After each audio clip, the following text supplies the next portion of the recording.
Pasintabi po, arestado sa Batangas sa mag-asawang hindi lang basta karne ng aso ay binebenta, kundi asusena o ulam gamit ang karne ng aso. Nakatutok si Jamie Santos.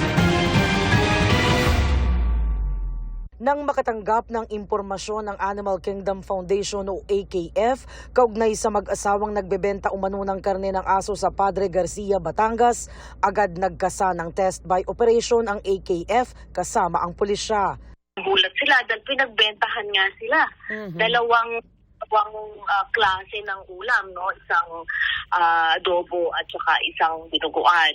At yan ay pinatest natin sa National Meat Inspection Service at nag-positive po na ito ay meat coming from a dog. Supot-supot ng mga lutong ulam gamit ang karne ng aso ang nakuha sa lugar. Ganun pala yung strategy, no? Kasi bahay lang siya eh. Apparently, kilala na pala siya sa barangay, sa lugar, no, na talagang nag-o-offer silang mag-asawa ng dog meat, no, as ulam. Arestado ang babaeng target. Wala raw ang lalaking target sa bahay nang isagawa ang operasyon. Sinusubukan pa namin silang kunan ng panig. Nakadetain sa CIDG Batangas ang babaeng naaresto. Pero ayon sa pulisya, tumanggi siyang magsalita.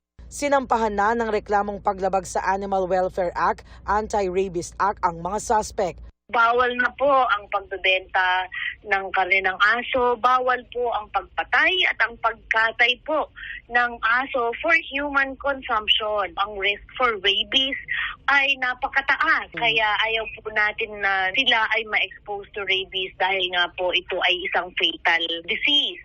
Para sa GMA Integrated News, Jamie Santos, nakatutok 24 oras.